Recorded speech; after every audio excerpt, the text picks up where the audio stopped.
नमस्ते फ्रेंड्स। तो आज मैं आपको बताती हूँ कि मारवाड़ीज़ के अंदर करवा चौथ की पूजा कैसे की जाती है और जो करवा चौथ की कहानी है वो भी मैं आपको पढ़ के सुनाऊँगी। तो हम लोगों में क्या होता है कि सबसे पहले एक पाटे के ऊपर हम लोग ओढ़नी रख लेते हैं। 2 हम कटोरी के अंदर बाना निकालते हैं, जिसके अंदर हम दोनों कटोरी के अंदर एक सास के लिए होती है और जो दूसरी कटोरी होती है वो पंडितानी के लिए होती है। तो एक दोनों कटोरी के अंदर हम लोग गेहूँ डाल लेते हैं और गुड़ डाल लेते हैं और पैसे डाल देते हैं। के बाद में हम लोग एक लोटा लेते हैं चांदी का या तांबे का, उसके अंदर मौली बांध लेते हैं लोटे पे मौली बांध के उसके अंदर उसके ऊपर स्वास्तिक बना लेते हैं और उसके बाद में हम एक प्लेट लेते हैं। उस प्लेट के अंदर रोली होगा, मौली होगा, चावल होंगे और थोड़ा-सा पानी होगा। जो छोटा-सा लोटा है उसके अंदर थोड़ा-सा पानी है। उसके अलावा एक लाल कपड़ा ले लेते हैं हाथ-वाथ पोंछने के लिए टीके के बाद में और 12 महीने की किताब ले लेते हैं।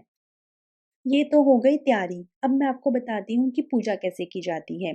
तो पूजा की विधि बहुत सिंपल है। सबसे पहले जो ओढ़नी है उसको ओढ़ लो। आपने कुछ भी ड्रेस पहना है, आपने इंडियन वियर पहना है या कुछ भी आपने पहना है, अगर आप इस ओढ़नी को ओढ़ लेते हो, हम लोगों में ऐसा माना जाता है, तो इट डज़न्ट मैटर कि आपने क्या ड्रेस पहना है। उसके बाद में जो ये लोटा है इसके ऊपर मौली बाँध दो अगर नहीं बंधी हुई तो। उसके बाद में इस पे अच्छा-सा स्वास्तिक बना दो। स्वास्तिक बना के रोली से स्वास्तिक बनाओगे आप। रोली से स्वास्तिक बनाने के बाद में जो रोली है उसके 13 टीके मतलब 13 डॉट उस लोटे के ऊपर लगा दो। इसी तरह से 13 डॉट आप इन दोनों बाने वाली प्याली के ऊपर भी लगा दो और जो दोनों की दोनों प्याली हैं उन प्याली पे भी आप थोड़ा-सा रोली, जल और थोड़ा-सा चावल चढ़ा दो। तो इस तरह से आपने इनकी पूजा कर ली है। मारवाड़ीज़ के अंदर करवा नहीं होता है, ऐसे लोटा ही होता है एक।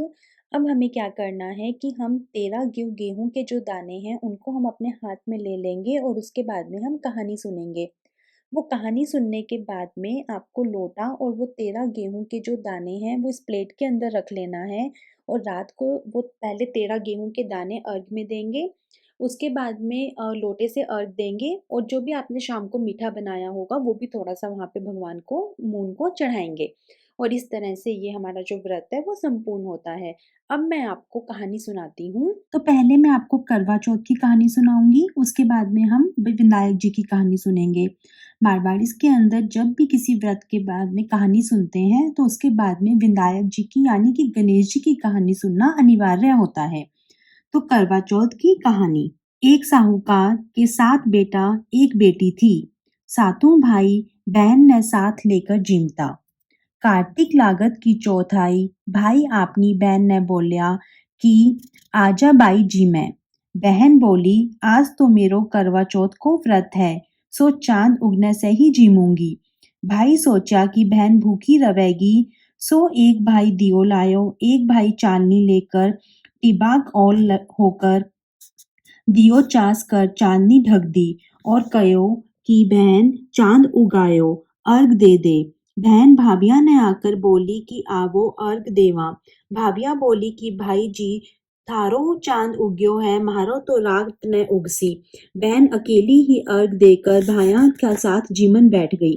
पहली गासिए में बाल आयो, दूसरा में सिवाल आयो और तीसरा में बाई ने सासर लोग लेन आ गया कि बाई को पावनो बहुत बीमार है, सो जल्दी भेजो। माँ बाई ने पैरन खातर 3 बार बुगचो खोल्यो, तीनों बार ढोलो भातो निकल्यो। बाई ने जब ढोलो ही पहना कर सासरे भेज दियो। माँ एक सोना का टक्को पल्ले में बांध दियो और बोली कि रास्ते में कोई भी मिले दींगा पगा लागती जाई और जी की तने सुहाग की आशीष देवे, उन्हें सोनों को टक्को देकर पल्ला के गांठ लगा लियो। रास्ता में सब जनी बाया का सुख देख की आशीष देती गई, कोई भी सुहाग की आशीष को नहीं देई। सासरे का दरवाजा पर छोटी सी ननद खड़ी थी, बाऊ के पगा लागी तो बोली कि सील सपूती हो, 7 पुत की माँ हो, मेरा भाई का सुख देख। सोना का टक्को ननद ने देकर पल्ला के गांठ बांध ली। भीतर गई तो सासू पीड़ो कोनी घाली, बोली कि ऊपर मरेरो पड़ो है, बठे जाकर बैठ जा। ऊपर गई देखी तो धनी मर्यो पड़ो है। ऊँ कहकर न बैठ गई और ऊँ न सेवन लागी। भीखी सासू रोजीना बची कुची रोटी दासी ने देकर भेज देती, कहती मर्यो सेवड़ी ने रोटी दे आओ।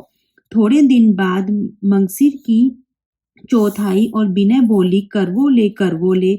जब बा बोली कि हे चौथ माता या उजड़ी तो थे ही सुधारोगा, मन्ने तो सुहाग देनो पड़सी। चौथ माता बोली कि पोह की चौथ आवेगी, बा मेरे से बड़ी है, बा तन्ने सुहाग देसी। इस तरिया सारी महीना की चौथ आती गई, सब अयां ही कहती गई कि मेरे से बड़ी चौथ आवेगी, बा तन्ने सुहाग देसी। पीछे आसियोज की चौथ आई और उन्हें बोली कि कार्तिक की चौथ तेरे पे नाराज है, तू ऊँ कह पगे पकड़ लिए, बा ही तन्ने सुहाग देसी। पीछे कार्तिक की चौथ आई और गुस्सा में बोली कि भाया की प्यारी करवो ले, दिन में चांद उगाने वाली करवो ले, धनी बुखानी करवो ले, व्रत भाड़नी करवो ले। जब साहूकार की बेटी बिका पैर पकड़ ली, रोन लागी और बोली कि हे चौथ माता, मेरो सुहाग तो थारे हाथ में है, था न देनो पड़सी। चौथ माता बोली कि पापिनी हत्यारनी मेरा पगे क्यों पकड़ कर बैठी है। बा बोली कि मेरी बिगड़ी तो अब था न ही सुधारनी पड़सी, मन्ने तो सुहाग देनो पड़सी। चौथ माता राजी होगी और आंख में से काजल काढ़ो, नुआ में से मेहंदी काढ़ी, टीका में से रोली काट के चिटली आंगली को छांटो दियो। देता ही उनको धनी उठकर बैठ गयो और बोलियो कि बहुत सुत्ते हो। बा बोली कि काहे क्या सुत्ते हो, मैंने तो 12 महीना हो गया सेवता, चौथ माता सुहाग दियो है। धनी बोलियो कि चौथ माता को उछाव करा। जद बा चौथ माता की कहानी सुनी, करवो मिनस्यो, चूरमो बनायो, दोनों जना जीम कर चौपड़ पासा खेलने लग गया। नीचे से उनकी सासू दासी के हाथ रोटी भेजी। दासी चौपड़ पासा खेलता देख सासू ने आकर बोली कि बे तो दोनों जना चौपड़ पासा खेलन लग रहा है। सासू ऊपर आई, देख कर बहुत खुश हुई और पूछी कि यो सब किया हो गयो। बहू बोली कि मन्ने तो चौथ माता सुहाग टूटी है और सासू के गले लाग गई। सासू सुहाग की बहुत आशीष देई, सारी नगरी में हिलो फिरा दियो कि पुरुष की लुगाई, बेटे की माँ सब कोई करवा चौथ का व्रत करियो। 13 चौथ करियो हे चौथ माता, जिसो साहूकार की बेटी ने सुहाग दियो, जिसो सब ने दियो। कहता ने सुनता ने हुंकार भरता ने अपने सारे परिवार ने दियो। ई के बाद बिंदायक जी की कहानी कहवें। विनायक जी की कहानी। एक अंधी बुढ़िया माही के एक बेटो और ऊ बेटे की बहू थी। वह लोग बहुत गरीब थे। बुढ़िया माई रोजीना गणेश जी की पूजा करती। गणेश जी रोजीना कहता कि बुढ़िया माई कुछ मांग। बुढ़िया माई कहती मन्ने तो मांगनो को नहीं आवे। गणेश जी बोलता अपना बेटा बहू ने पूछ ले। जद बा अपने बेटा ने पूछी तो बेटो बोलियो कि माँ धन मांग ले। बहू ने पूछी तो वह बोली कि सासू जी पोतो मांग लो। बुढ़िया माई सोची कि ये तो दोनों आपने मतलब का मांगे हैं, सो पड़ोसन ने जाकर पूछो। पड़ोसन ने जाकर बोली कि गणेश जी मैंने कहे है कि कुछ मांग ले, सो के मांगू। पड़ोसन बोली कि रामड़ी क्यों तो तू धन मांगे, क्यों पोतो मांगे, थोड़ा दिन जीवनी सो दादी दीदा घोड़ा मांग ले।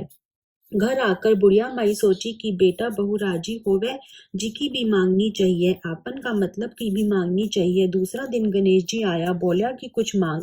बुढ़िया माई बोली कि दीदा घोड़ा दे, सोने के कटोरा में पोता ने दूध पीता देखा, अमर सुहाग दे, निरोगी काया दे, भाई भतीजा ने सारे परिवार ने सुख दे, मोक्ष दे। गणेश जी बोलिया कि बुढ़िया माई तू तो मन्ने ठग लिया, सब कुछ मांग लियो पण ठीक है, तेरी देर अइया ही हो जैसी। गणेश जी अंतर ध्यान न हो गया, बुढ़िया माई के सब कुछ ब्याह ही हो गयो।